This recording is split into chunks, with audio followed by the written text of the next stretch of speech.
मैं आहिस्ता आहिस्ता अपने हाथ से उसके शरीर की मालिश करने लगी। मुझे जोरदार झटका लगा। मुझे लगा विवेक सचमुच अब बच्चा नहीं रहा।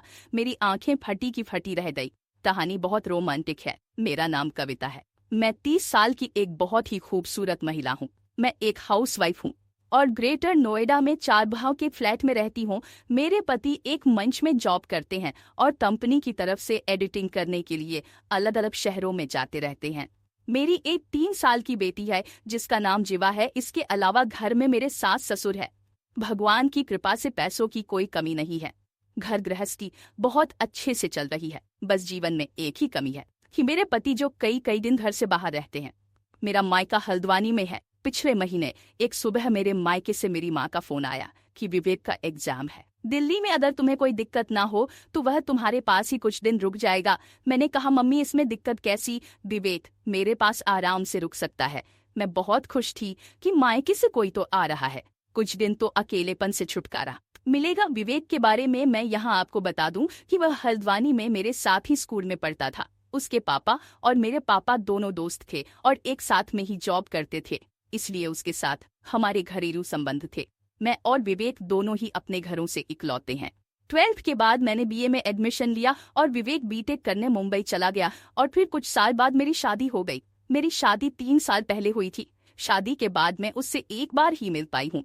अब पहली बार मेरे सास ससुर जो कुछ दिनों के लिए 4 धाम गए थे, उन्हें मैंने फोन करके बताया। वह भी बहुत खुश हुए। बोले अच्छा है, अब मुझे तुम्हारी चिंता नहीं होगी। अगली सुबह विवेक आ गया। जैसे ही मैंने दरवाजा खोला, मुझे देखते ही विवेक मुझसे लिफ्ट गया। मैंने कहा विवेक तू तो मुझसे भी बड़ा हो गया है, लेकिन तेरा बचपना नहीं गया। विवेक ने मेरी बेटी को गोद में ले लिया। इस बीच मेरी बेटी विवेक से बहुत घुल मिल गई। विवेक फ्रेश होने के लिए चला गया। मैंने चाय बनाई और दोनों चाय पीते हुए बातें करने लगे। पुरानी बातों को याद करके हम दोनों ही बहुत खुश हो रहे थे। फिर मैं घर के कामों में व्यस्त हो गई और वह आराम करने लगा। रात को 10 बजे डिनर हम दोनों ने साथ में ही किया और सोने की तैयारी करने लगे। मैंने कहा विवेक तुम मेरे बेडरूम में ही सो जाओ, मेरा बेडरूम काफी बड़ा है और स्कूल के टाइम की बात करेंगे। विवेक बोला ठीक है, जैसा तुम कहो। डबल बेड पर एक कोने पर मैं लेट गई और एक कोने पर विवेक लेट गया और बीच में मेरी बेटी। विवेक मेरी बेटी के साथ खेलने लगा। मैंने कहा विवेक अब कल खेलना लाओ, इसे मैं सुला देती हूँ। थोड़ी देर में मेरी बेटी सो गई। हम लोग स्कूल के दोस्तों की बातें करने लगे। कौन कहाँ है, क्या कर रही है। थोड़ी देर में विवेक को नींद आने लगी और बोला अब मैं सो रहा हूँ। मैंने लाइट बंद कर दी और नाइट लैंप जला दिया। विवेक सोते हुए बहुत अच्छा लग रहा था। गोरे गोरे गाल और उसके पतले पतले होंठ, इतना काफी था। मुझे भटकाने के लिए मैंने अपनी बेटी को किनारे किया और विवेक के बगल में लेटकर अपनी उंगलियां उसके बालों में फेरने लगी। शायद वह गहरी नींद में था, इसलिए हिला भी नहीं। मुझे उस पर बहुत प्यार आ रहा था। मेरे उसकी डालों से होते हुए सीने तक पहुंच गए। मैं अपनी उंगलियां उसके छाती पर फिराने लगी। थोड़ी देर बाद मैंने हाथ हटा लिया। विवेक बोल पड़ा प्लीज ऐसे ही करती रहो, अच्छा लग रहा है। मैंने हंसते हुए कहा बदमाश, मैं तो समझी कि तुम सो रहे हो। विवेक बोला सो ही रहा था, पर तुमने जगा दिया। मैं फिर से उसकी छाती पर उंगलियां फिराने लगी। विवेक का चेहरा शर्म से लाल हो गया।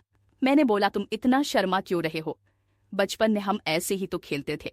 डॉक्टर डॉक्टर, हाँ पर तब मैं बच्चा था। दोस्त तो अभी हम हैं।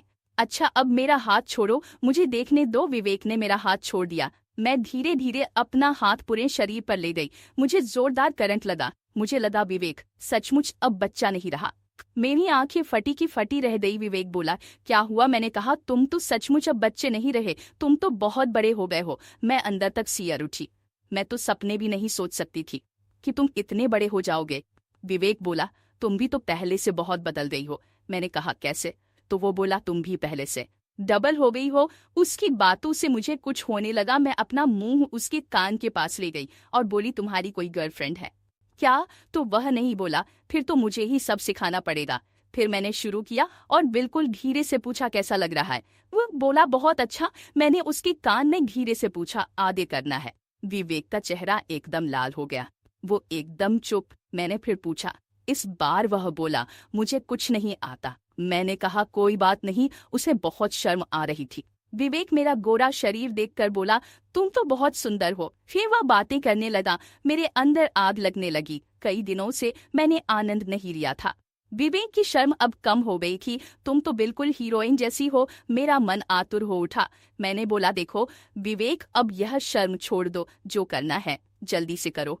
मैंने विवेक को सीधे लेटा दिया और कहा, अब मैं तुम्हें सुख देती हूँ। विवेक के बदन में सनसनी सी दौड़ गई। मैंने कहा, परेशान मत हो, थोड़ी देर में बड़ा अच्छा लगेगा। मेरा शरीर कांपने लगा। थोड़ी देर बाद हम दोनों ही निहाल हो गए। विवेक, इतना अच्छा तो आज तक कभी नहीं हुआ। तुम बहुत अच्छे हो, विवेक बोला।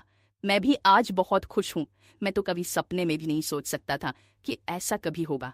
मैंने हंसते हुए कहा, विवेक, सच में आज तूने वह सुख दिया है जिसे मैं कभी नहीं भूल पाऊंगी।